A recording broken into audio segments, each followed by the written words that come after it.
Ok, so xem vốn ngày nay dùng miền iPhone X dương từ lần tới chỉ là 7 Pro. Bây giờ bông bông này pra iPhone X để xử lý chát để trong từ lần sport.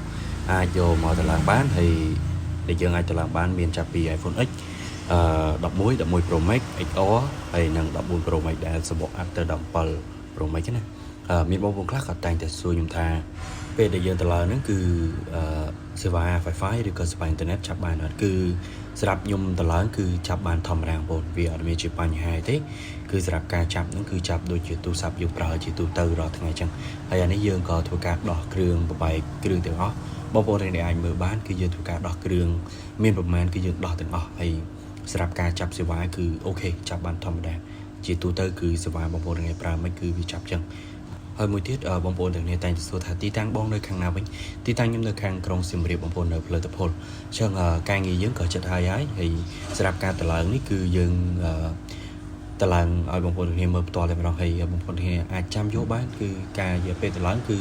ចន្លោះពី1ម៉ោងទៅ1ម៉ោងកន្លះចឹងយើងទាំងរៀបស្គត់ជ្រាបទឹកយើងរៀបអីឲ្យមកស្អាតជូនវិញសម្រាប់ការប្រើប្រាស់គឺអូខេបងប្អូនទាំងនេះមិនបារម្ភរឿងដីចូលអីទេគឺសម្រាប់ធូលីដីចូលអីមួគឺវាមិនងាយចូលទេដូចជាបងប្អូនទាំងបានឃើញចឹងគឺស្គត់ជ្រាបទឹកយើងប្រើប្រាស់ប្រភេទស្គត់ស៊ីនចឹងអាហ្នឹងគឺត្រឡប់ខ្ញុំប្រើតែប្រភេទពួកស្គត់ចឹងទេបងប្អូនវាមើលទៅវាស្រួលណាស្រួលបិទអីមើលទៅវាជាប់បានល្អនេះយើងតែអេក្រង់មួយដែរដោយសារតែភីវគាត់ដូរអេក្រង់មួយចឹងការងារយើងក៏យើងចាប់ចូល